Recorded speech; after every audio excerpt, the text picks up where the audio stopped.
É, Nós hoje, então, estamos, de algum modo, iniciando um processo que não estamos só trabalhando com artes terapeutas, né, nos webinários, agora começamos a convidar pessoas de outras áreas, que achamos que pode ser uma convivência e uma interação rica, né, fértil, que outras pessoas de outras profissões possam compartilhar, né, nossas discussões e também possam conhecer um pouco da nossa profissão, porque as conversas que a gente fica circulando no mesmo espaço com as mesmas pessoas, depois de um certo tempo, né, elas vão ficando um pouco menos produtivas.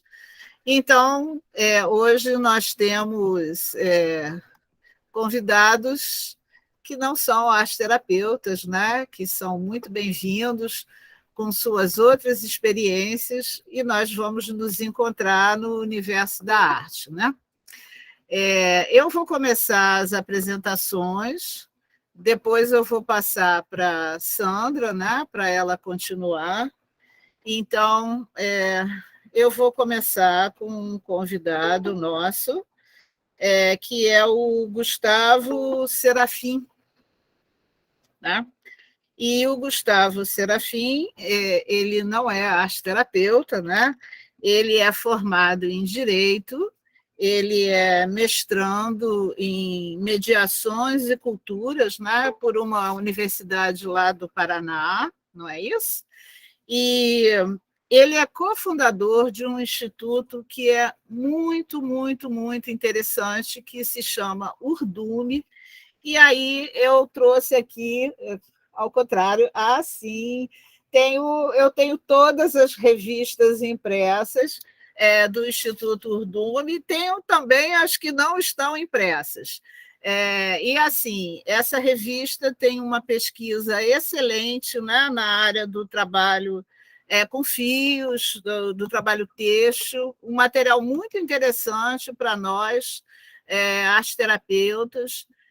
O Instituto Urdume tem um Instagram que é assim uma beleza de dicas, né, de ateliês e lugares que as pessoas trabalham com artes, e artes no sentido do trabalho com fios, do trabalho têxtil, né? E o Gustavo Serafim, ele tem um projeto particularmente interessante que se chama Fio de Conversa, né? Um projeto que reúne homens para discutir e trabalhar manualmente com fios, sobretudo com tricô, né? E em complemento ou simultaneamente, para tratar de reflexões sobre novas percepções sobre a masculinidade, que é um tema muito bem-vindo, né? Sobretudo nesse momento que a gente está vivendo aqui no país, né? Novas masculinidades realmente são muito bem-vindas. Vou apresentar também Vinícius Rigotti, que também não é arteterapeuta, que também é formado em Direito, e que tem mestrado em Memória Social, né, pela Unirio. Ele atua como advogado e em grupos de trabalho, né, da OAB aqui no Rio. Aí teve uma coisa que ele não colocou no currículo, mas para mim isso não tem problema nenhum, porque as pessoas não colocam, mas eu falo, né? Ele é o consultor jurídico da Associação de Arte Terapia do Rio de Janeiro e nos ajuda assim muitíssimo, muitíssimo, né? Depois ele vai contar um pouco, quando chegar o momento, das práticas com os fios, né? É, Crochê, macramê, etc. Mas, assim, publicamente, eu agradeço o tanto que você nos auxilia na associação, né, para a gente administrar assim, todas aquelas questões, ainda mais agora com essa lei nova, né, de proteção de dados, o quanto é importante, né, a presença de um advogado para nos ajudar. E aí eu vou apresentar a debatedora, né, do dia de hoje, que vai compartilhar, né, a tessitura desse webinário, que é Sandra, né? Sandra era aqui do Rio de Janeiro, recente está em Brasília, né? E ela é psicóloga junguiana, é arte-terapeuta, especializada em geriatria e gerontologia, é uma escritora, né? Autora de livros. Ela tem um livro particularmente interessante, que é De Quantos Deuses Somos Feitos. Realmente é um sugestivo título, né? E também é autora de livro infantil, né? Assim, no personagem de avó, eu creio, ela faz livros infantis, e ela vai nos auxiliar hoje, né? Promovendo os debates, mas também tem uma coisa que ela não colocou aqui, que ela aborda, né? Ela aborda bastante. Ela integra aquele grupo de pessoas gentis que dão presentes feitos à mão, né? Eu, inclusive, recebi um bordadinho para guardar as cartas de Soul Collage, né? E tive a informação que ela está abordando retratos de mulheres conhecidas ou não conhecidas que ela quer homenagear, então ela está fazendo esses bordados. Então, bem-vinda, Sandra. Vou te passar agora para que você possa complementar as apresentações, né, do webinário do dia de hoje.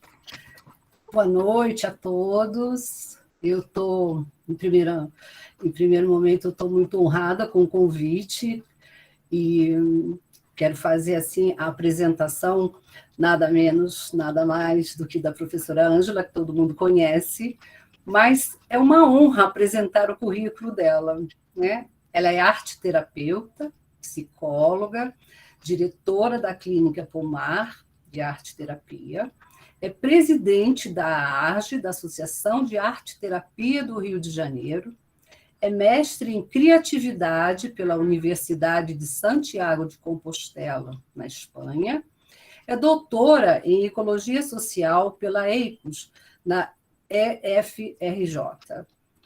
E depois desta apresentação, eu vou apresentar um dos nossos convidados, que é o Bernardo Arraes, um prazer conhecê-lo. Bernardo, bem-vindo. Bernardo é arte-terapeuta da ARGE, especializado pela Clínica Pomar, FAV, é membro da equipe de arte-terapeutas formadores da Clínica Pomar, é pedagogo, contador de histórias, técnico em artes dramáticas pela Escola de Artes Martins Pena. E o segundo convidado que eu vou apresentar, que vai fazer parte dessa nossa tessitura de conversa, é o Daniel. Oi, Daniel, prazer. É o Daniel Franco.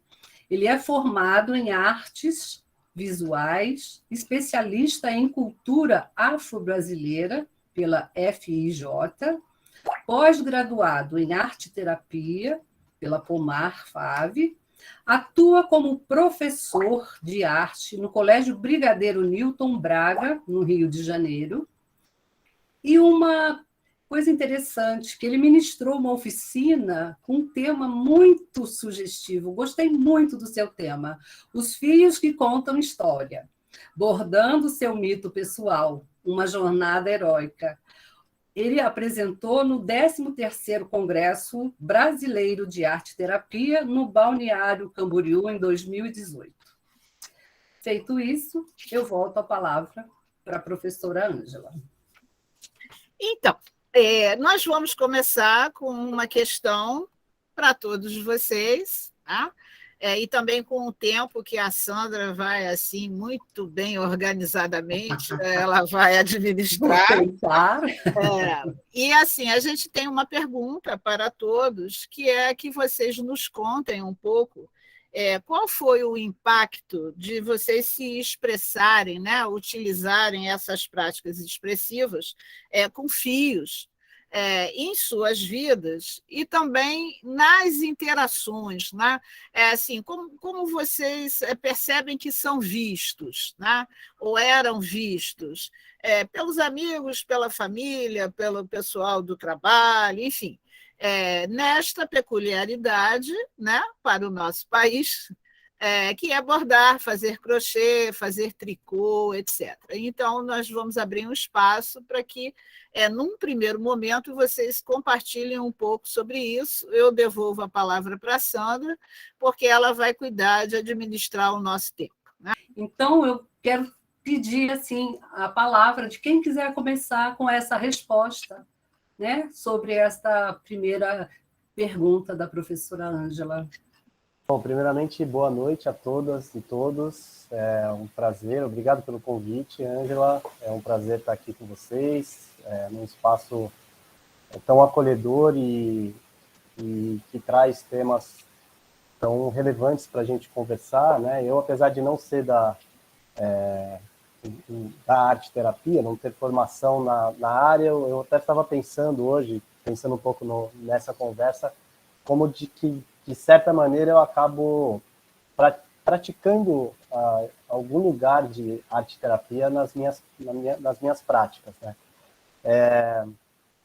E indo direto mais a essa pergunta, assim, é bastante interessante pensar sobre esse aspecto do impacto das práticas manuais têxteis na minha vida particularmente, porque, de fato, foi algo que transformou muito a minha vida, porque assim, eu comecei a fazer tricô influenciado pela minha esposa, que tinha começado a fazer também depois de adulta, ela não foi algo que ela aprendeu de pequena, apesar da minha mãe, minhas tias e avós fazerem tricô a vida inteira e fazerem roupas para gente, isso ser algo muito presente nas reuniões familiares.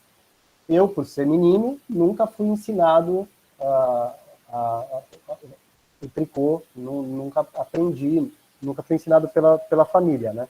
E depois que meu filho nasceu, o Francisco, eu tive um primeiro contato com o bordado na escola que ele frequentava, que era uma escola de pedagogia Waldorf, que preza muito pelas práticas manuais, né? E eu tive um primeiro contato ali, depois a minha esposa começou a fazer, eu achei interessante e comecei a praticar. Eu tinha me mudado para Curitiba com a família, eu sou de São Paulo, tinha me mudado para Curitiba e eu peguei um inverno rigoroso lá no primeiro ano e eu me vi num lugar de saudade dos meus amigos, dos meus entes queridos que estavam todos, as minhas relações afetivas estavam todas em São Paulo. E aí comecei a tricotar, aprendi os pontos básicos, fazer umas peças simples, um cachecol, uma gola e uma touca. E aí um dia eu falei, poxa, eu ficava tricotando e lembrando desses amigos. E eu já estava também no movimento de pesquisar mais sobre as masculinidades e as relações afetivas entre homens, né?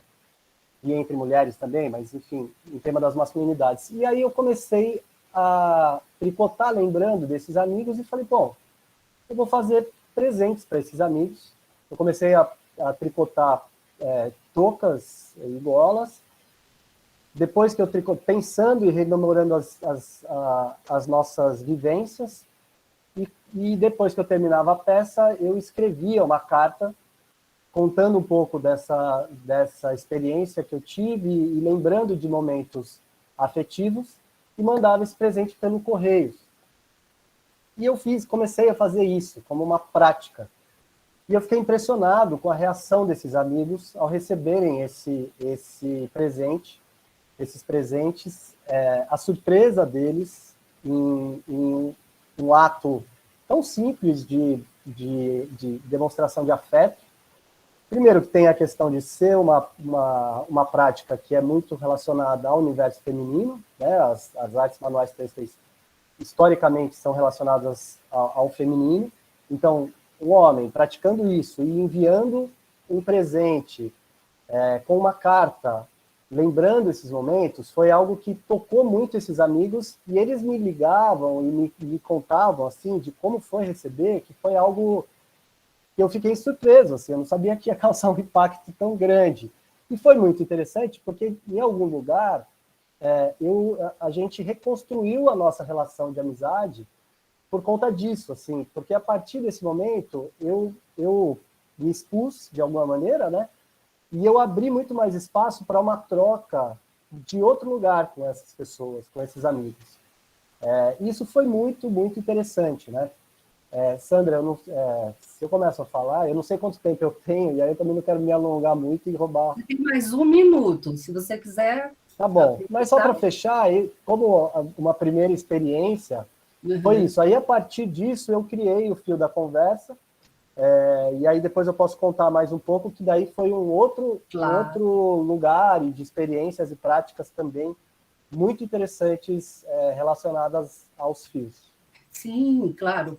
Muito linda a sua história, viu? Porque isso fez uma conexão, né? Você retoma essa conexão de amizade através dessa tecitura, né? As pessoas ficam surpresas com esse fazer afetivo acompanhado de uma carta. Isso é muito gentil, né? Eu achei gentil. E essa demonstração de carinho entre homens é algo que ainda não é muito comum, né? Enfim, por várias questões, mas essa demonstração de afeto que é um lugar que a gente precisa conversar a respeito. Isso aí. Bernardo, você quer dar continuidade a essas respostas? Sim, posso compartilhar um pouco da minha experiência. Boa.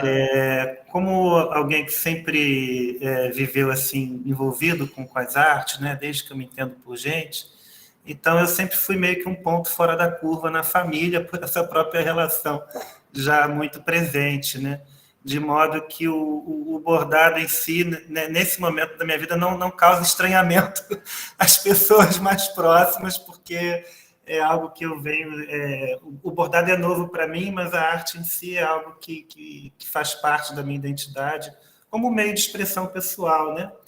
E a descoberta do bordado veio a partir do meu processo arte-terapêutico pessoal, onde foi tornando mais consciência, né? Eu tive um sonho que eu estava com uma agulha e com uma linha, e esse sonho ficou esquecido, e depois, num dado momento, meu arte-terapeuta no meu processo falou: poxa, Bernardo, seria interessante você trabalhar com linha, com agulha, você já pensou nisso? E foi no comecinho da pandemia, né, onde questões de ansiedade, coisas diversas, vieram à tona com bastante intensidade. E eu fiquei amadurecendo aquilo, eu fiquei com aquela ideia, o ano foi correndo, e quando chegou para o final do ano, eu participei de uma atividade, de uma oficina, em que tinha um trabalho com fio, e aí surge para mim um personagem que portava uma agulha, de modo que eu ainda fiquei mais intrigado ainda com esse convite interno que estava sendo feito, né? E aí eu resolvi ver como que eu podia fazer isso. Eu não consegui, eu consegui comprar alguns itens de bordado, mas eu não conseguia começar sozinho, né? E eu já tinha há algum tempo vontade de fazer um trabalho com feltragem, e aí eu me dei conta que feltragem também tem fio e tem agulha. Então eu comecei com a feltragem, criando uns bonequinhos, a título mesmo de um processo de descoberta, né? E aí foi muito interessante, porque eu percebi com a feltragem que eu podia esculpir com agulha e linha. É um processo muito semelhante à modelagem, à da forma, né? Com agulha e linha. E depois da feltragem, parece que a coisa assim se abriu. Encontrei a pessoa que estava dando uma oficina de um curso livre de bordado e me inscrevi e fui fazer o curso livre de bordado. E aí começamos com coisas simples, a partir de relaxamentos, de meditações, os primeiros alinhavos, surgiu a figura de uma pá, de um catavento. E num dado momento, uma coisa que inspirou muito meu processo criativo a partir daí foi uma meditação que foi feita e pediu, então, que a gente escrevesse algo que tivesse a ver com o que a gente tinha visto. E na meditação eu vi uma aranha. E aí eu pensei que a aranha brinca de alguma coisa, mas eu não sabia do que exatamente que ela brincava e fiquei com medo de limitar a aranha também. Então eu botei a aranha brinca de reticências, porque ela pode brincar de muitas coisas. E essa aranha produtora de fios me fez lembrar de uma história que eu gosto muito, o Baú das Histórias, que tem a Nancy, o Homem-Aranha. E a partir do Anansi eu comecei realmente a fazer o bordado com mais intensidade, usando o bastidor. Trouxe também a figura do louco, do tarô, por ser uma carta que fala dos começos, né? Então, começando o bordado, por que não trazê-lo? E aí é um processo assim, eu largo um bastidor, pego outro, eles vão se fazendo nesse processo, né? Eu não sou muito retilíneo. E teve um dia que eu estava muito aborrecido, e aí foi a primeira vez que eu fiz um bordado totalmente espontâneo. Eu não desenhei no pano, eu não planejei absolutamente nada, e olhando as mordeduras do pano, foi tendo um processo de projeção da imagem, e aí surgiu essa figura franciscana que me trouxe muita calma, né? E o interessante disso tudo é porque o bordado, ele realmente ele me traz para o tempo presente, né? Ele supre assim uma necessidade de conseguir perceber onde eu estou, o que eu estou fazendo naquele momento, onde estão os meus pensamentos, o que está disperso. Ele dá literalmente uma alinhada. Bernardo, linda essa história aí, me fez lembrar uma fala do Jung, né? Que quando existe um alto grau de crispação na consciência, só as mãos são capazes de fantasiar. Eu acho que você fez essa bela viagem aí, né? Fazendo essa. Trazendo, e quando você traz os bastidores, né? Você não precisa começar um e terminar, você faz vários ao mesmo tempo, porque é essa viagem mesmo, né? É uma crispação de consciência que precisa ser fantasiada. Muito legal. E aí, Daniel, o que você responde para a gente? Bem-vindo, querido.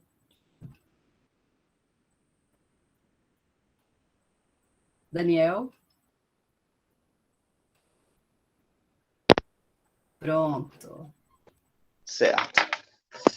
Bom, o Bernardo foi contando, eu fui me lembrando, assim, tem uma certa proximidade nesse processo, porque,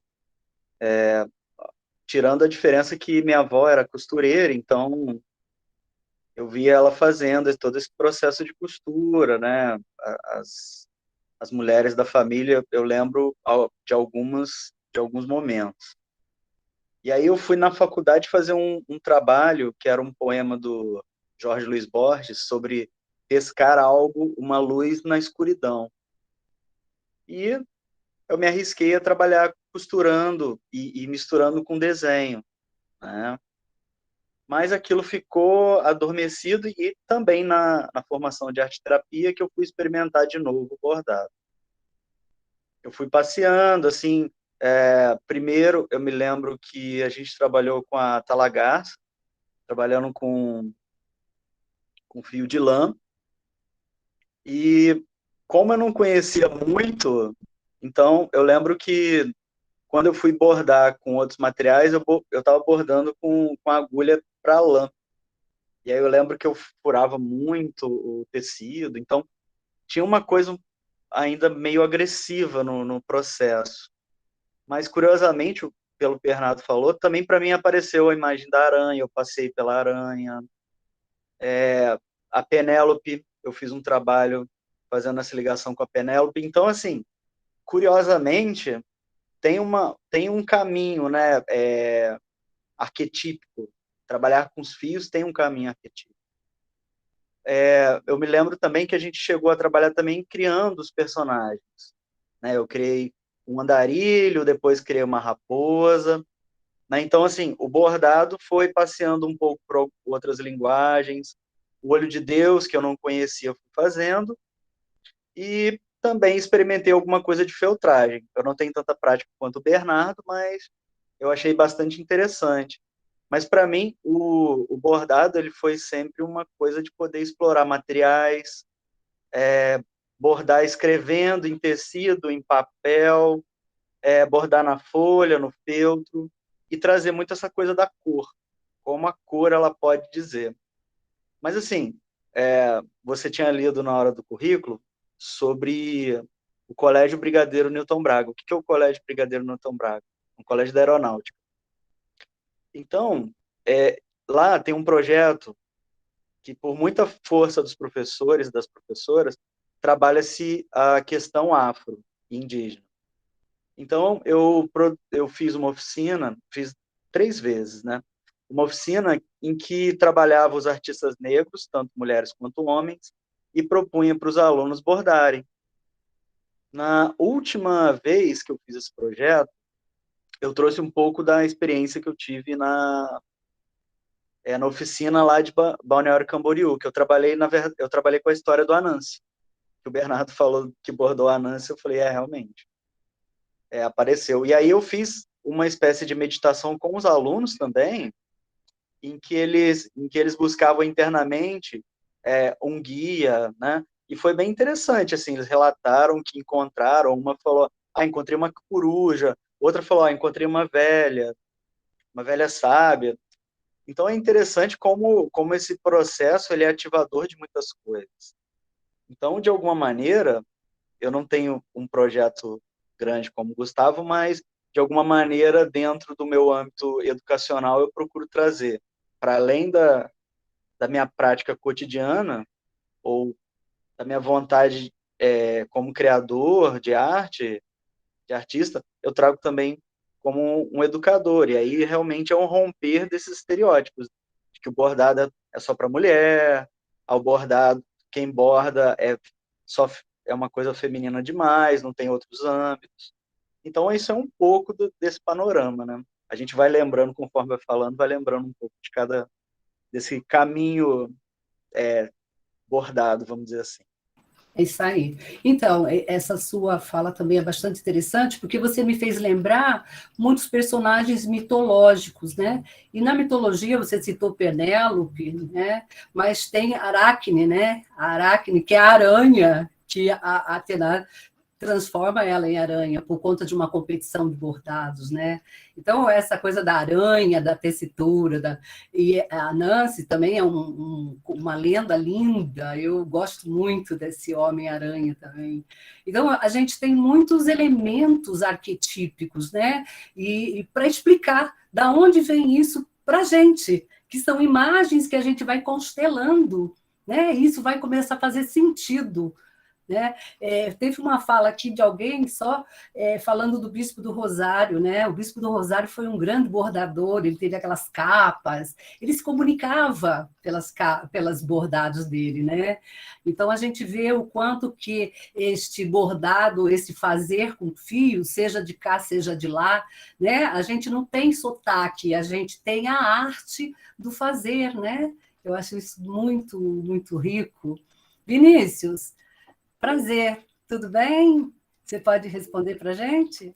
Claro, Sandra, tudo bem? Primeiramente, queria dar uma boa noite a todos. Deixa eu baixar minha mãozinha. Queria agradecer a Ângela os desmedidos elogios que aconteceu. Agradeço muito, prazer trabalhar com ela. A gente se entende, eu acho que se entende bem.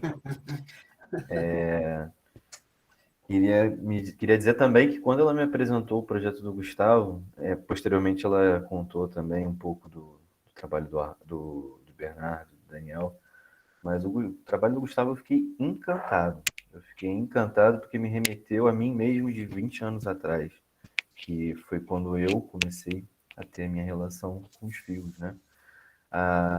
Vamos lá. Primeiramente, é bom também eu pontuar que há alguns anos eu estou afastado dos fios, e essa conversa que eu tive com a Ângela me trouxe também, ainda mais a questão do Gustavo. Ela me passou uns outras contas, né, de rede social, de trabalhos assim que eu jamais imaginaria. E é interessante porque eu faço meu trabalho com macramê, né, são nós, basicamente, e crochê, né? Então, o crochê, principalmente o crochê, o macramê foi uma coisa mais minha, pelo que eu entendo. O crochê ele veio para mim de uma forma muito natural, porque era uma coisa que minha avó praticava. Minha avó também é do Paraná. E minha avó é de Ourinho, se não me engano. Era, né? Ela faleceu ano passado. E sempre fez. Aqui eu saí de casa muito cedo, saí de casa com 14 anos. Meu pai morava aqui no Rio, mas eu não morava com ele, e minha mãe morava no interior. E aí tudo se interliga. Eu estou explicando isso porque é muito interessante um momento de vida que eu estava, contextualizar um pouco para explicar a importância dos fios na minha vida. Uhum. Eu vim para o Rio de Janeiro, eu morava aqui conosco, fui para o interior, voltei para cá com 14 anos, e aí eu passei para uma unidade da FATEC, que são as Escolas Técnicas Estaduais Adolfo Bloch, totalmente sem saber, Eu fiz um curso técnico em turismo. Minha única coisa que eu tinha em mente, eu tinha que sair de lá, eu tinha que vir para o Rio. Eu detestava morar no interior. E aí eu não morava com meus pais, assim, nunca me faltou nada, nunca me tirou falta nada, mas assim, eu não tinha dinheiro. E aí entrei na escola, minha escola, para quem não conhece, o Adolfo Bloch, foi uma das primeiras, talvez a única na minha época, escola de audiovisual que era pública, eram cursos técnicos, assim, era recente, eu entrei em 2004, a primeira turma foi de 99. Então, eram produtores culturais que faziam, pessoas que eu já estava esse pessoal novo que estava entrando para fazer o ensino médio com técnico. Então, e tinha diversos projetos do treinado cultural.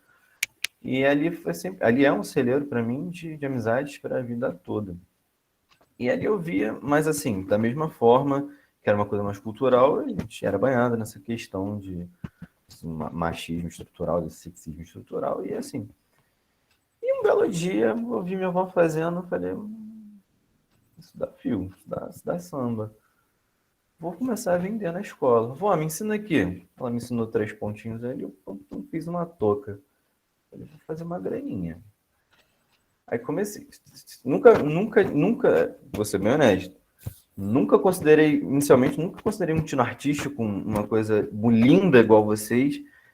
Falei, poxa, eu queria ter esse, né? Uma coisa, poxa, um sonho que eu trabalhei, e aí comecei a borrar. Lindo, mas de começo eu falei, poxa, acho que eu consigo monetizar essa questão. Vendi uma, se eu não me engano. Dei várias, porque aquilo ali se tornou um signo para mim, enquanto na adolescência todos queremos, né, pertencer a um grupo, enquanto um grupo, ali eu consegui exercer a minha diferença ali dentro daquele contexto, né? E ali eu me tornei o crochê. O crochê, as pessoas me olhavam, nunca senti uma questão de, óbvio que tinha piadinhas e tal, mas nunca foi uma questão, dentro de casa mesmo, gerou um estranhamento, mas no sentido de curiosidade. Foi sempre uma questão, putz, crochê. Assim, uma questão que acho que quase uma provocação, né? Que é muito interessante, né? E, sim, óbvio que eu era muito jovem, com 15 anos, comecei a fazer. Por acaso, já tinha contato com a Pomar, que eu e a Angela, a gente já se conhece de longa data, né? E aquilo ficou uma coisa para mim. Aí eu falei, putz, quer saber? Macramê. Comecei a pesquisar. Na época não tinha internet, né? Como tem hoje, assim. E aí, amigos, assim, pessoas que faziam. A minha avó falou: Você quer fazer macramê? Aí eu falei: Quero. Ela falou: Mas tem que fazer. Eu falei: Não, quero fazer. Aí então vamos aqui. Aí pegamos um ônibus. Ela me levou lá na Caçula, que tem aqui no centro do Rio. Me matriculou num curso de 3 dias e comprou material. Dali, aí eu comecei a fazer o macramê, até que era bem vendável, assim. Mas era uma coisa assim muito mais. Não era muito questão financeira. No final das contas, a questão financeira foi meio que talvez uma desculpa que eu tenha que me dado para. Mas aquilo ali se tornou uma coisa muito particular minha. Assim. E vários amigos meus começaram a fazer para bordar e tal, para tricotar, e ficaram muito melhores que eu. Muito, muito melhores que eu. Vinícius, você foi arrebatado pelo encantamento dos fios, dos Pois nós é. do macramê, né? Pelas cores. Foi Exatamente. encantado, olha que legal. E você também contribuiu aí com seus amigos deixarem de ser só né, tão masculino, tão forte, de uma cultura muito machista, né? Eu acho que quando a gente abre como possibilidades para as pessoas repensarem, e isso vai ser agora no decorrer da nossa conversa, e por isso está no seu tempo. Agora eu vou passar, então, a fala para a professora Ângela, Claro, por favor, claro. e depois a gente retoma com umas perguntas mais específicas, tá bom? Então, eu queria voltar lá numa fala que o Gustavo trouxe, né? Que ele falou assim: eu acho que eu tenho aí algumas práticas que são arte terapêuticas, né? Seguramente o trabalho criativo ele tem, né, um efeito terapêutico inegável. E aí, quando você falou, eu me lembrei do Gustavo, eu creio que é Silvestre, né, o sobrenome dele, não é? O trabalho dele, para nós que somos arteterapeutas, gente, é um exemplo, né? É um exemplo de coisas que a gente poderia ter feito e não fez. E o Gustavo, ele é estilista, né? Então, entre outras coisas, eu creio que o Gustavo Serafim conhece ele bem, né? Ele tem um projeto que eu acho primoroso, que se chama Ponto Firme. E ele teve a sacada nesse país, me desculpem, mas nesse país machista, né, que a gente vive, ele buscou uma analogia com aquela expressão ponta firme, né, que tem muitas conotações, e aí ele fez o projeto Ponto Firme para trabalhar crochê dentro do presídio, né, do presídio de São Paulo. E isso se transformou numa realização assim, não só artística, como de desenvolvimento pessoal, né, daquelas pessoas dentro do presídio, porque o trabalho assim uma qualidade estética muito interessante. Então, os trabalhos entraram nas Fashion Weeks, né?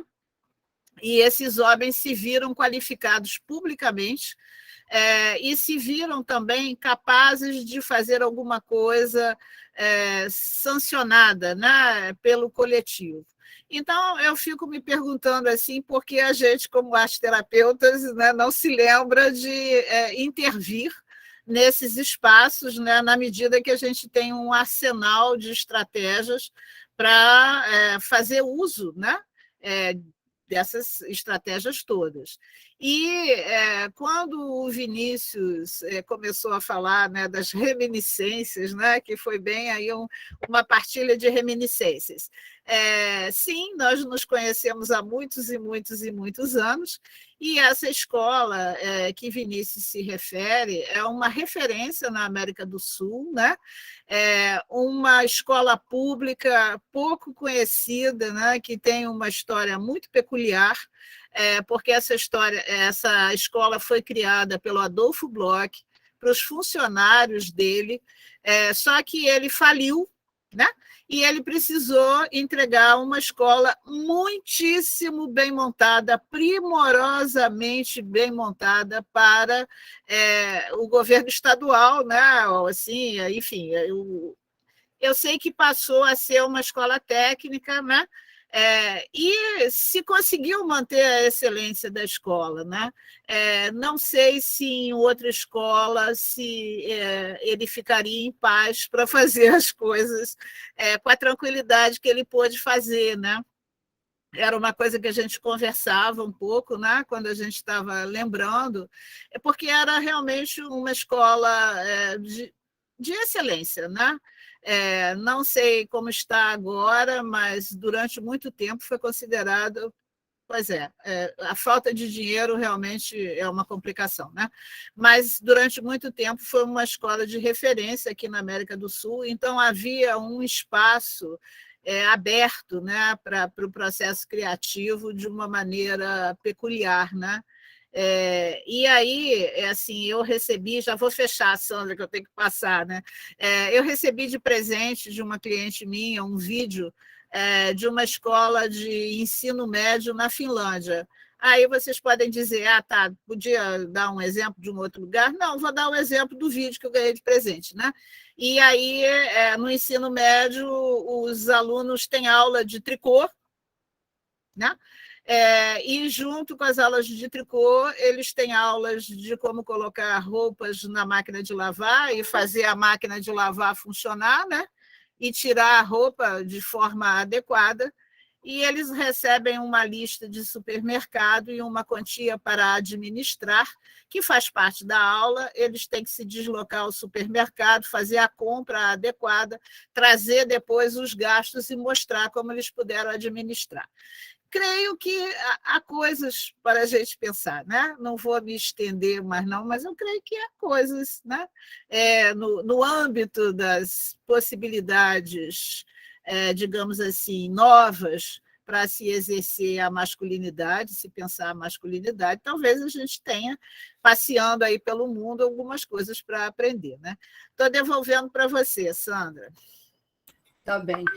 Eu acho que quando você fala essa escola, né, de investimento, de dinheiro, eu acho que quando as pessoas pensam no cidadão, né, como eles vão ser fora da escola, né? Como é que vai ser esse cotidiano? Como é que se aprende a ser cidadão? Né? Como é que se aprende a administrar as coisas, né? O dinheiro, a máquina de lavar e cuidar das suas próprias coisas. Isso é autocuidado, né? Isso devia ser tema de escola, né? Inclusive para a discussão de novas possibilidades de masculinidade de gênero.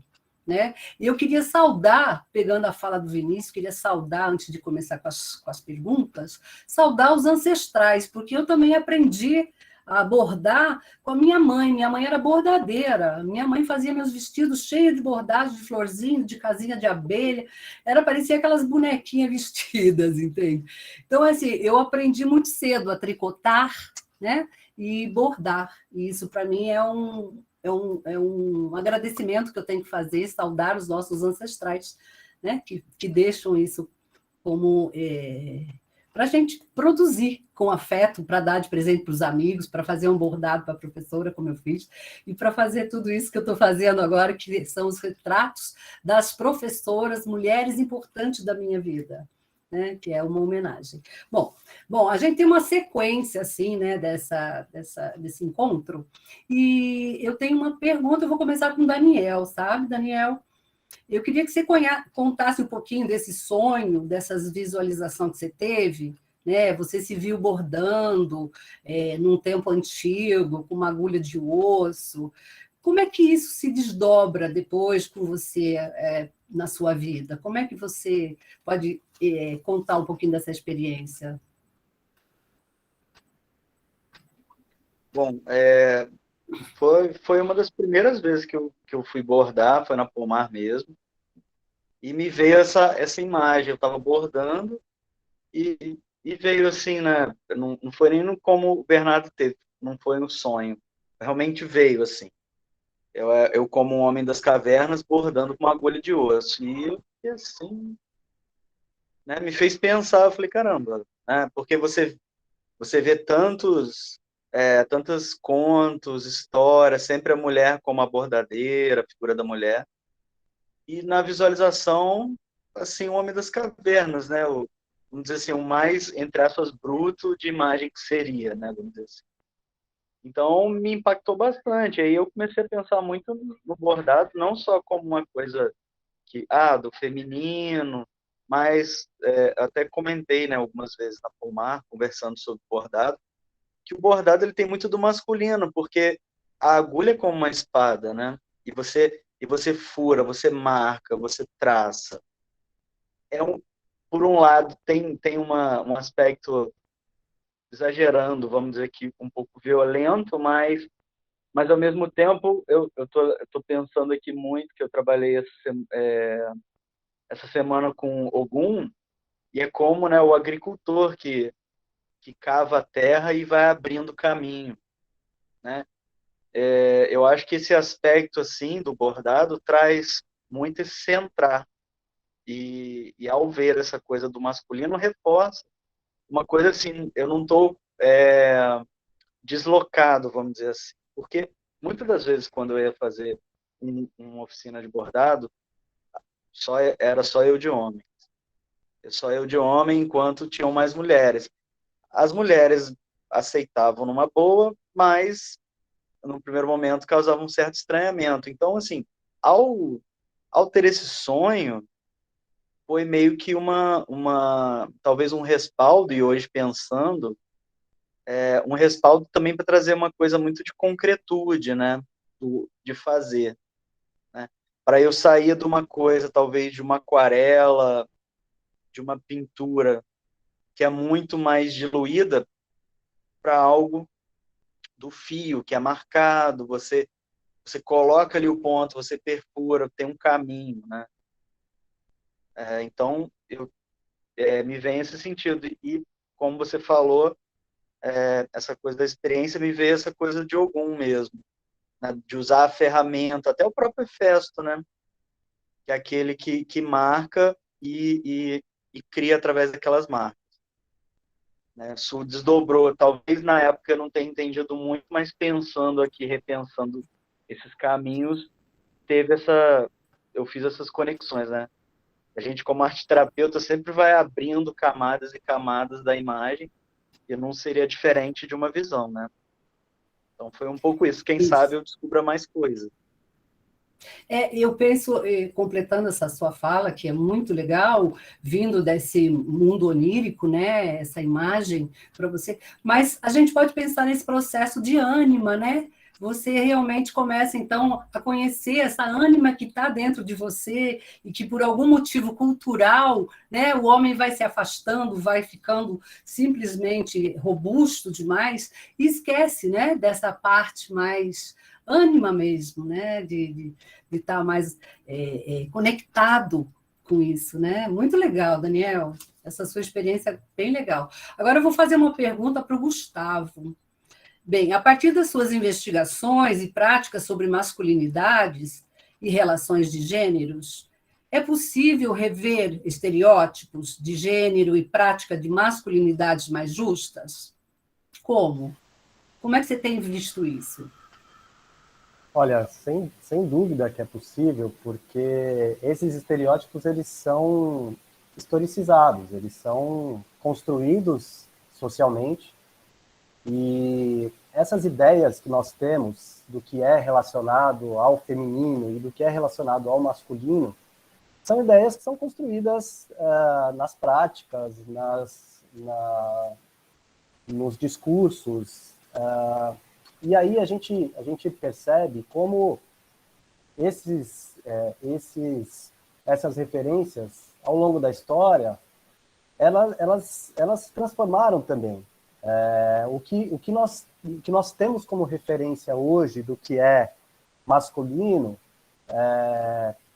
é diferente de algum tempo atrás, e isso vai se transformando. Óbvio que, por essas características estarem relacionadas a um sistema patriarcal que é visto como uma forma de dominação do homem e de subjugação da mulher pelo homem, que é uma forma de manutenção de poder, de manutenção de privilégios, é muito mais difícil de mudar isso, mas obviamente que não é impossível, porque assim, é interessante a gente lembrar que, aí parafraseando uma fala da Simone de Beauvoir, é uma fala muito conhecida, que não se nasce mulher, mas se torna, não se nasce homem, se torna homem.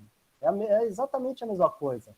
Ninguém nasce com esses arquétipos de dominação, de violência, de uma atitude sempre de se sobrepor sobre os outros, e principalmente sobre as mulheres. Essas são relações que são criadas. E na nossa sociedade, é importante a gente lembrar, e isso é um recado para nós homens, que nos últimos séculos, o tanto que as mulheres ganharam de espaço na sociedade e transformaram a sua participação na sociedade é absurdo. Assim. Participação no trabalho, todas as relações com a reprodução, as relações domésticas também. Só que nós, homens, aí é uma coisa para a gente pensar mesmo, quanto que nós, homens, nos transformamos nas nossas questões, por exemplo, de paternidade. Esse exemplo que a Ângela deu, desses jovens na Finlândia, né, que aprendem, por exemplo, a cuidar da casa. Esse é um outro assunto. Por exemplo, se a gente pegar durante a pandemia, que os homens e as mulheres ficaram dentro de casa muito mais do que antes, ainda assim, os cuidados com a casa foram relegados às mulheres, continuaram sendo. Por quê? Da onde que é isso, né? Então, assim, eu acho que é possível a construção de novas masculinidades, é necessário, e mais do que isso, é necessário que os homens se apliquem nesse campo, assim, nesse campo de reconstrução e de a gente diminuir, tentar acabar com essas desigualdades, porque isso é ruim para todo mundo. Isso não é uma questão social e é uma das maiores desigualdades que a gente tem na sociedade, que são essas desigualdades de gênero, que são problemas que afetam não só as mulheres, quanto aos homens também.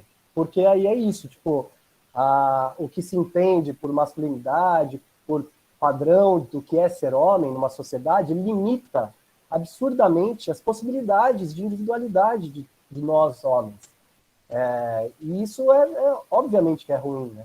Obviamente que isso gera muitos problemas. Então, eu acho que o caminho principalmente, no sentido de que nós homens temos que rever nossos privilégios, nossas questões, rever essas relações que nós temos com as mulheres que são nossas parceiras, que são nossas mães, que são todas as mulheres que estão conosco e nos circundam, como que a gente pode transformar essas relações, né, e torná-las mais igualitárias, no trabalho, em casa, em todos os âmbitos, né? Eu acho que você tem muita razão quando você fala dessa, principalmente nesse momento de pandemia, né? Que a estruturação da casa continuou ainda, né, para os cuidados da mulher. Mas eu acho que também, quando a gente traz uma reflexão como hoje, né, trazendo fiandeiros, pessoas pensantes, com mais possibilidades de abrir campos, né, para as pessoas verem que existem muitas outras coisas para serem feitas, né? Quando você fala do absurdo da mulher ter conquistado, não é um absurdo, é uma conquista merecida.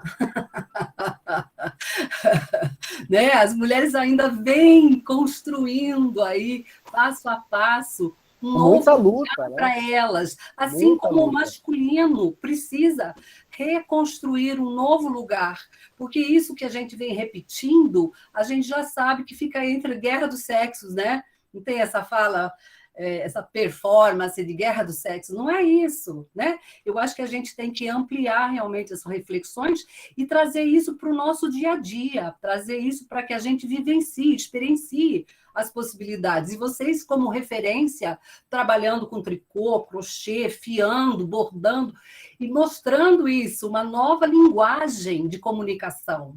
Isso é muito legal, muito. Mas eu vou continuar aqui, Vinícius.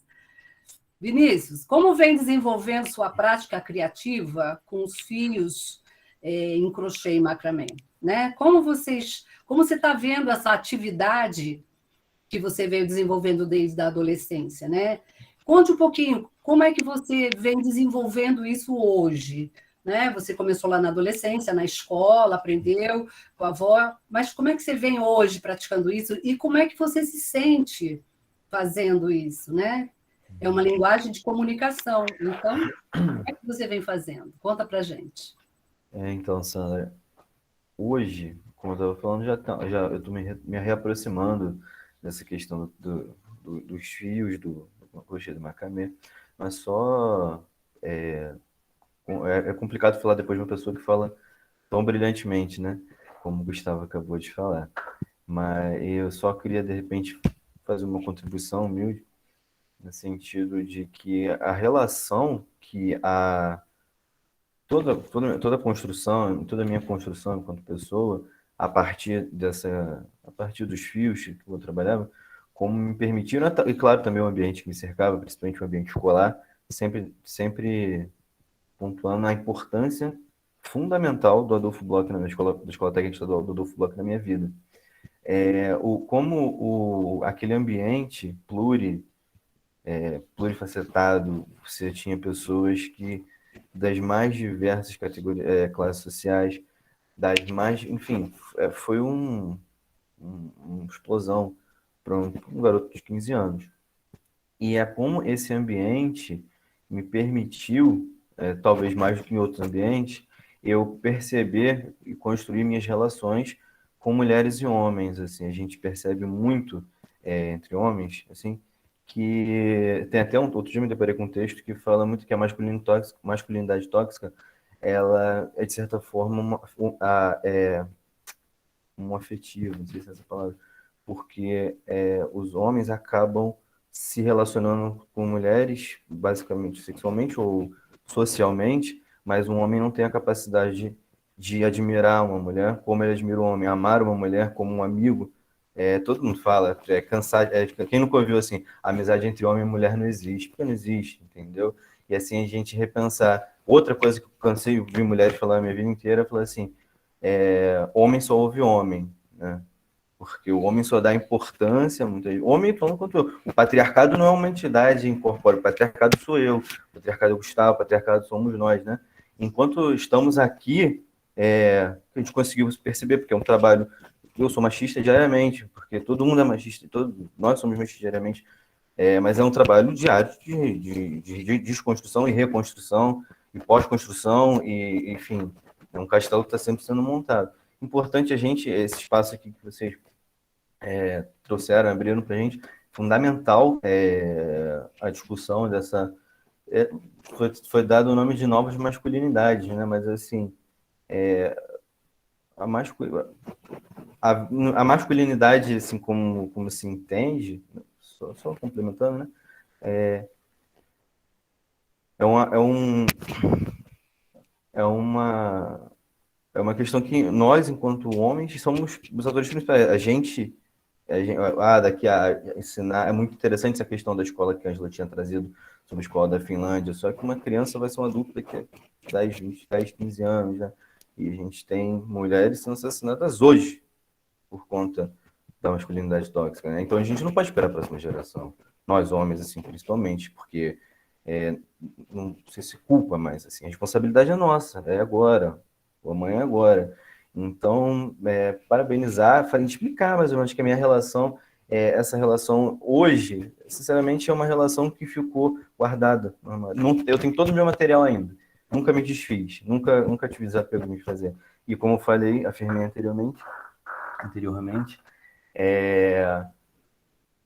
essa com as conversas preliminares que eu tive com a Ângela me trouxeram, me remeteram, e eu comecei a pensar minhas escolhas de vida, coisas que eu nunca tinha, associações que eu nunca tinha feito, de como os fios, o ambiente, porque foram basicamente 3 anos, 2 anos e meio, fazendo crochê, fazendo macramê, e assim, me entendendo como gente, e fazendo um curso lá a partir.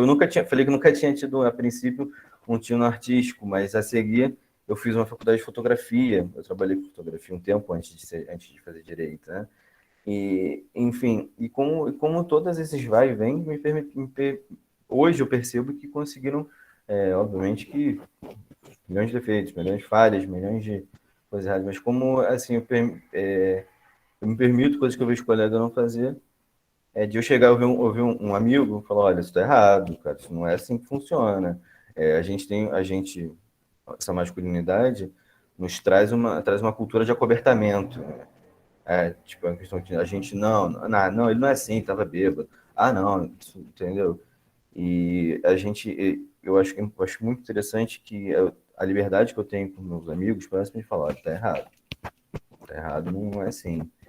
Então, acho que eu fugi um pouco da pergunta, mas acho que eu me senti provocado a falar nesse sentido. Então, Mas eu acho que tudo cabe, né? Porque nós estamos aqui numa livre expressão, já que a gente está falando de bordados, fios e tessitura, eu vejo como um poema. Às vezes a gente escreve, né? Eu gosto muito disso também, de escrever poemas e histórias, mas eu acho que quando a gente pega uma linha, pega um fio para bordar ou tecer, a gente está fazendo poema, porque o poeta é sensível, porque o poeta vai buscar conteúdos, né, para expressar de alguma maneira. E esse ser poeta é isso, viu? É buscar essa masculinidade, recompondo essa masculinidade de alguma maneira, né? Só para finalizar, Sandra, desculpa, Claro, querido. só acho importante também a gente criar. Eu acabei de ter uma filha também. Quando minha companheira tem home office, até onde eu posso também, home office. E teve um dia que ela teve que trabalhar, foi perguntado, e Eduarda, Maria Eduarda, minha filha, vai ficar com quem? Aí eu falei, tem pai, né? Aí foi só de eu ficar... E só uma última questão é também a importância que foi falada aqui, eu dei uma lida sobre criar filhos, criar homens mais construídos do que nós fomos e ensinar. Mas não mais do que isso, também criar seres humanos funcionais, né? Eu tenho um amigo de 30 anos que se orgulham de falar não sei fritar um ovo. Amigos, amigas, assim. Eu acho um absurdo uma pessoa que não é autossuficiente, que não...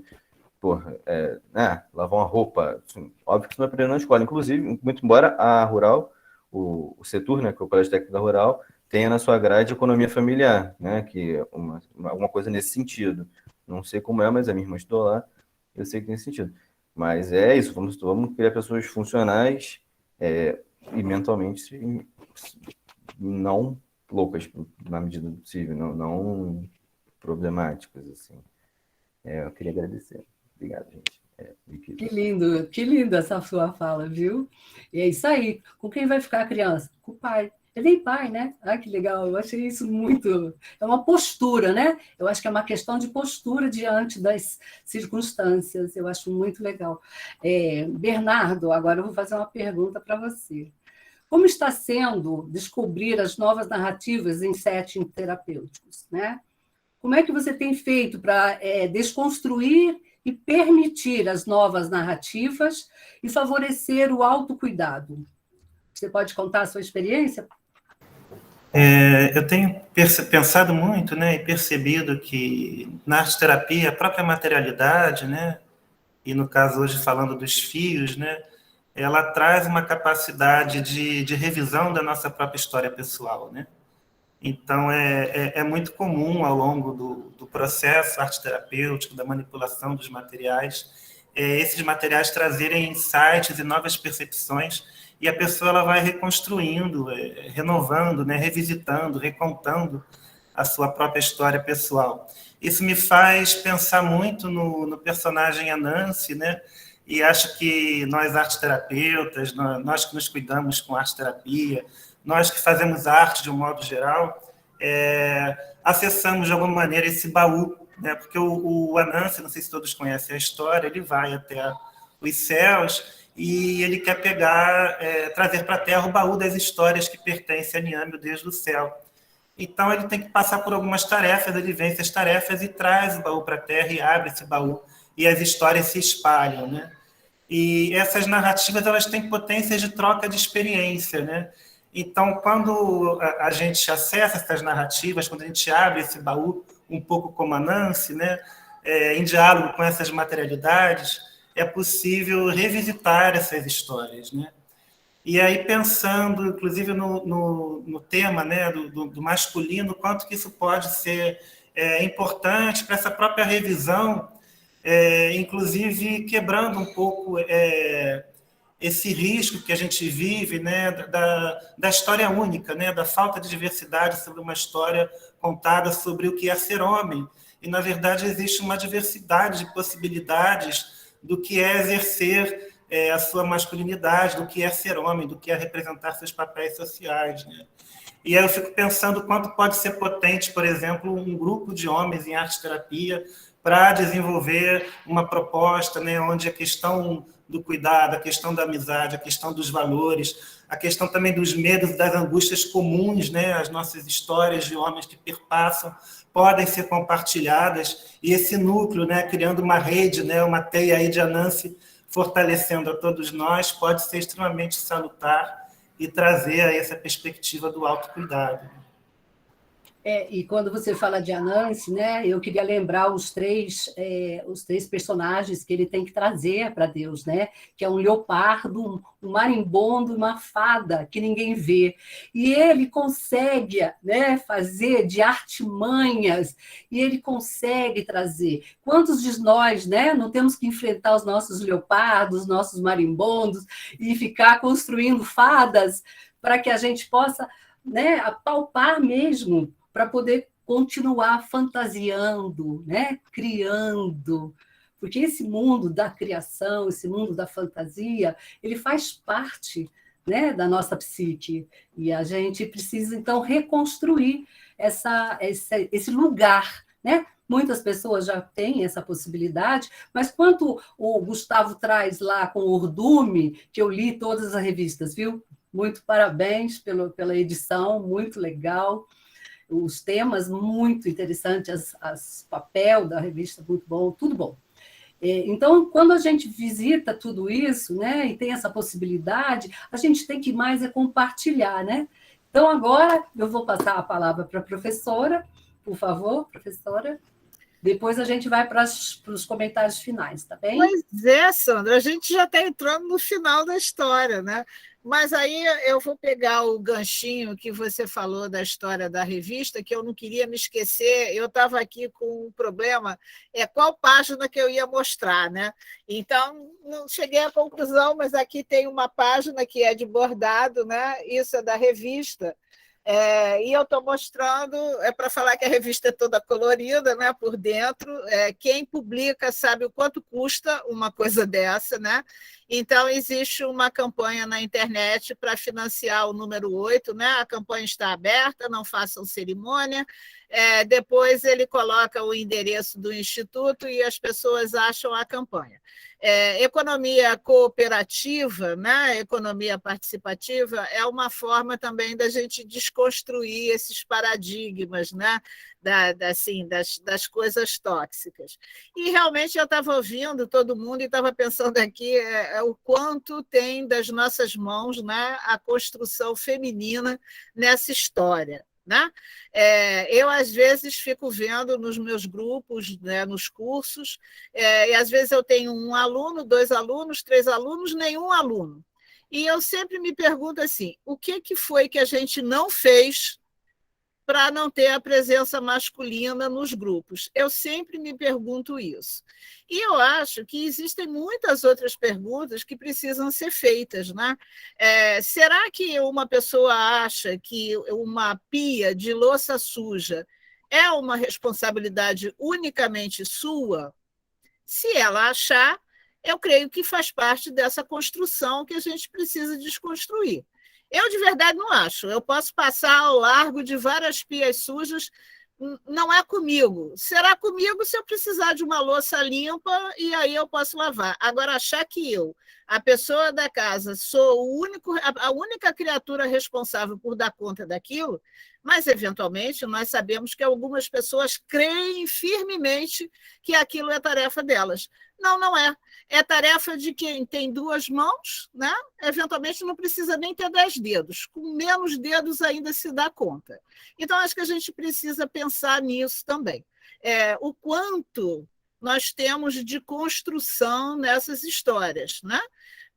Porque, às vezes, a gente não se dá conta.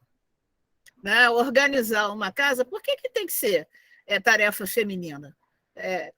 Será tarefa feminina se a pessoa morar sozinha, não é? Aí ela se vira para dar conta da casa. E se tiver mais gente, para dividir. É como a história do Vinícius, né? A criança tem pai. Por acaso, eu participei de uma reunião com a criança e foi muito divertido, né? Porque a criança realmente demanda. E eu fiquei vendo aquela cena, falei, pois é, né? É isso, né? Aí a criança sobe, ela pede, né? Até que tombou, né? Dormiu assim no carrinho, aí pôde se seguir com a reunião. Mas no feminino, essa cena passa assim, né? Passa, e é naturalizada, né? Então, eu acho que tem coisas aí para a gente pensar. De verdade, tem coisas para a gente pensar. Né? Tem coisas para a gente mudar. Não são só os homens que precisam mudar, não. Né? Isso é retroalimentado aí numa interação, que de verdade não nos favorece. Precisamos descobrir outras maneiras de funcionar juntos, por favor. Né? E o Bernardo, eu creio que ele esqueceu de falar, né, que ele tem um grupo para que homens discutam sobre isso, né? E a gente pode pensar, em contrapartida, como seria bem-vindo grupos para mulheres pensarem sobre isso também. O quanto ajudam nessa construção, né, que não favorece. Né? Porque, às vezes, quando a gente pensa nos grupos para mulheres em arte-terapia, pensamos no sagrado feminino, eventualmente pensamos na questão da violência doméstica, que é absurda aqui no Brasil, mas podemos pensar nas nossas construções também, que às vezes não nos damos conta, né? E que precisam ser transformadas. Então, devolvo para você, Sandra, realmente está na hora da gente devagarzinho ir fechando, né? Já tem candidato para o grupo, viu, Bernardo? Que legal. O grupo não é fechado, é aberto, né? Venha quem quiser vir. E pegando essa sua fala, professora, eu acho que a gente tem que pensar de quantos deuses somos feitos, porque a gente vai ressignificando tudo essa imagem, porque nós somos feitos de muitos deuses. A mitologia grega ela traz aí um Olimpo todo para a gente questionar e ver e o que nós estamos integrando nos nossos comportamentos, no nosso desenvolvimento, né? Eu acho que é interessante essa postura, e eu espero que com esse encontro, né, a gente possa estar criando mais identidades, dando mais oportunidades. Esse grupo do Bernardo aí, um grupo reflexivo, né, e que as mulheres pensem não só no sagrado feminino, mas nos deuses masculinos também, né, porque a gente tem que ressignificar muita coisa, né, e trazer para a experiência, porque muitas das coisas é a gente ter a teoria, né? Ter toda essa fala, mas e a postura da gente na nossa prática? Né? Que sujeito social nós somos? Bom, essa minha fala de final, eu queria que vocês pensassem, então, que nós estamos fechando. Gustavo, você pode ter umas palavras finais para esse grupo? O Daniel tinha levantado a mão antes, Sandra. Perdão, Daniel, você levantou a mão, meu amor, não vi. Você quer falar? Eu queria complementar, realmente. Eu tinha falado aquela hora a questão do bordado e dessa questão agressiva. Eu acho que, assim, para além, realmente, dessas caixinhas, né? Eu estava num outro grupo, estava trabalhando a questão da masculinidade. O facilitador ele falou muito da questão da caixa, né? Como a gente se encaixota, mas eu acho que não só o homem, né? A mulher também está na caixa, e aí você fala masculino, mas é um masculino só? É um feminino só? São masculinos? São femininos? Talvez se a gente chegasse num ponto de falar, eu sou o indivíduo e pronto, né? Eu acho que cairia num lugar melhor, porque aí você fala assim, porque o sagrado feminino. Aí eu, às vezes, queria participar trabalhar um pouco desse feminino, aí perguntava, quero trabalhar o sagrado feminino. Não, mas é só para mulheres. Mas eu não tenho feminino em mim? E aí fica nessa situação, até que ponto? E aí você fica, não, o grupo, então, do masculino são os homens. Não, mas é um grupo de homens ou é um grupo de masculino, né? Então, tem muito esse jogo. Eu acho que o Gustavo e o Vinícius falaram muito dessa coisa prática. Eu sempre fui mais afastado, assim, mais tímido. Então, talvez essa interação de chegar e falar, fulano, isso ou aquilo, fosse um pouco diferente, né, para mim, né? Então, tem um aspecto diferente. Mas, por exemplo, essa questão da agressividade, da agitação, que é uma ferida que o homem realmente tem que lidar. Caramba, como é que eu uso essa agressividade como uma mola propulsora e não como uma força que destrói, né? Então, isso é um dilema muito, muito grande, eu vejo isso. No bordado, por exemplo, na prática, foi ver que, caramba, se eu puxo demais um fio, eu enrugo tudo, eu posso destruir o tecido. E aí, eu complementando o que eu ia falar aquela hora, realmente, quando você pode ser mais sutil e mais delicado, sem que isso precise estar associado ao feminino, não, mas o ser humano precisa ser assertivo e às vezes mais delicado. Ele precisa realmente e precisa ser prático, né? A Ângela falou a questão da louça. Realmente, se for pensar assim aqui em casa, né? Ninguém gosta de lavar a louça, é um porre, mas assim, a louça não vai se lavar sozinho, né? Eu acho que acaba sendo um aprendizado, realmente, partindo de uma criação, né? Por que é tão surpreendente que que um garoto, sei lá, tricote e faça lista de compras? Poxa, se eu tivesse essa criação antes, seria mais prático. Porque quando eu fui morar sozinho em outros lugares, eu não sabia fazer muita coisa. E aí eu fui meio quebrando a cabeça, vai perguntando. Pergunta para a mãe, pergunta para o pai e tal. E aí você vai colando, vai formando esse sujeito, né? Eu acho que se a sociedade fosse para além de sair desse lugar assim de a mulher ou o homem, né? Acho que se a gente se tornasse só indivíduo já seria muito mais positivo, não ia ter esse rótulo, então isso aqui é coisa de mulher, então é inferior, isso aqui é coisa de homem, então eu tenho que manter aquele papel, né? Eu nunca senti muita vontade nesses papéis, mas também quando você não vê que você tem um papel saudável, né? Alguém saudável para você se inspirar, realmente você fica um pouco perdido. Eu acho que é muito positivo ter os grupos pelo gênero, no sentido de ter esse contato, mas o feminino ou o masculino não precisa ser posse de um gênero ou de outro, mas ser uma vivência ampla, né? Já que somos habitados por deuses e deusas, como você diz, uma população, uma galera, né, uma população imensa aqui dentro da gente está fervilhando. E é importante a gente dar voz e vez, né? Acho que é um Isso pouco aí. isso. Bom, e agora, para as palavras finais, Bernardo, fala você. Olha, quero agradecer por esse encontro, essa troca riquíssima, essa possibilidade de compartilhar diferentes olhares e olhares também convergentes sobre um tema tão importante, né? O quanto que a gente tem ainda a falar sobre, a trocar sobre, a discutir sobre, né? A pensar, a criar. Estou muito contente, assim, muito, muito agradecido por essa oportunidade de partilha. Gustavo. Quero agradecer também, foi ótimo. Eu cheguei no Rio de Janeiro há pouco tempo, faz um mês, me mudei com a família para cá. Estou começando a criar laços e relações, costurando algumas coisas, e foi um prazer ser bem recebido aqui.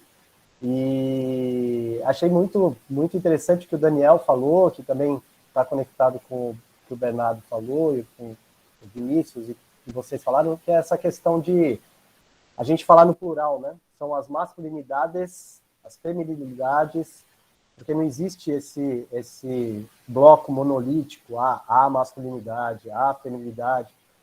Isso são características que se dão na prática e nas nossas vivências do dia a dia. Em alguns momentos, por exemplo, eu replico algumas das características estereotipadas desse masculino agressivo, dominador. Isso acontece.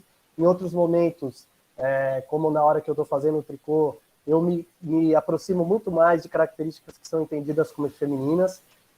E o quanto é importante a gente se permitir isso, né? E se permitir essa construção dessa identidade ou dessa singularidade de cada um. E por isso que é importante a gente romper com esses estereótipos para que cada um se construa como quiser construir, sem precisar ter receio de qualquer coisa, né?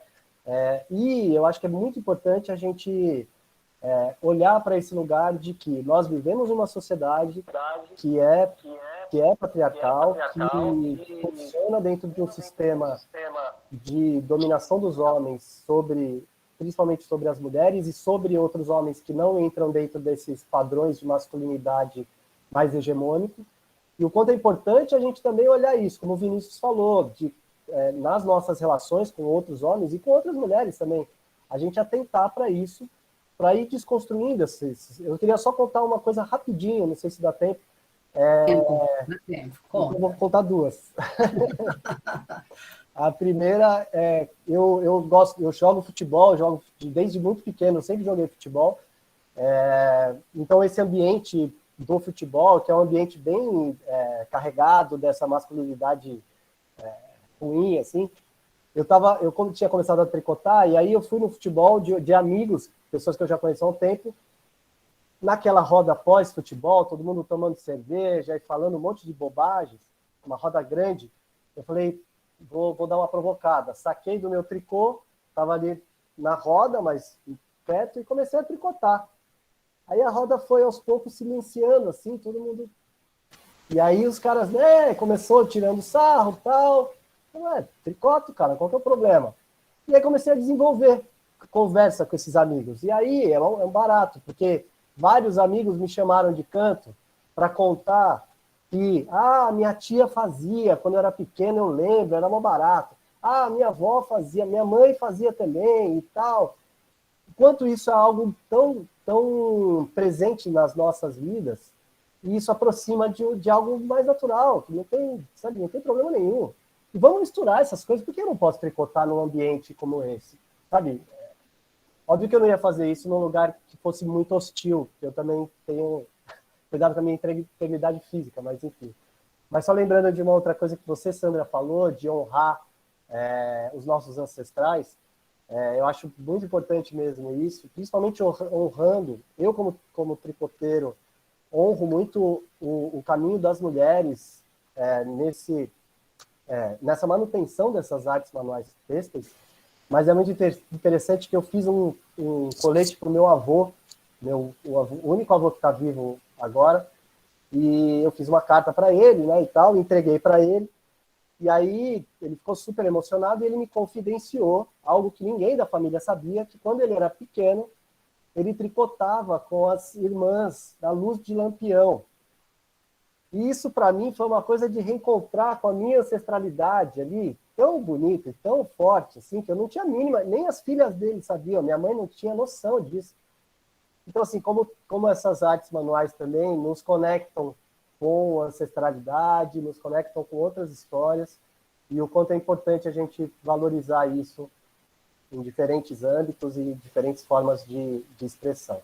E obrigado mais uma vez pela conversa, pela oportunidade. Bem-vindo, bem-vindo, bem-vindo. Vinícius, quais são suas palavras finais? São mais palavras, né? Um sentimento de agradecimento e acolhida, parabenizar o trabalho dos arteterapeutas, do glorioso, muitas vezes glorioso trabalho dos arteterapeutas, do importantíssimo trabalho. Também gostaria de parabenizar o Bernardo, o Daniel e o Gustavo, principalmente aqui. Eu já tive uma prévia, né, conversando antes com o Ângelo, mas receber esse reencontro entre outras pessoas, a gente percebe que outras possibilidades, outras coisas. Já estou aqui, minha cabeça está fervendo para escrever um monte de coisa, para fazer um monte de coisa. E agradecer, eu provavelmente vou entrar em contato com vocês, fiquem sabendo desde já. Vocês devem receber um e-mail eventualmente. E agradecer a todos. Parabéns por tudo aí. Foi muito bacana, pela oportunidade, principalmente. Viu? Professora, a senhora quer terminar? Sim, Sandra, agradecendo a você pela costura, pelo bordado, pela tecelagem, aos nossos 4 convidados. Foi um privilégio ter vocês aqui, mas um privilégio, realmente. Eu sempre acho um privilégio poder participar das rodas, mas acho que essa roda é muito especial, né? Num país como o nosso. Então, muito grata pela presença, pelas confidências, pela partilha, e muito grata a todos que fizeram que a roda pudesse acontecer, né? Fecharam essa egrégora para que a gente pudesse conversar sobre esses temas tão sensíveis, né? E que bom que nós pudemos iniciar, desenvolver e terminar, né? Porque nunca se sabe uma roda como essa, se ela começa e termina tudo certo, tudo bem, né? Então, muito obrigada e fiquem atentos. O Gustavo não colocou o endereço do Instituto Urdume, mas guardem esse nome. Instituto Urdume, 7 revistas. Botou? 8ª em gestação, né? Eu acho que fortalecer esses projetos também ajuda a todos. O grupo do Bernardo, né? Vinícius, você está com a faca e o queijo na mão dentro da OAB. É, né? Pois é.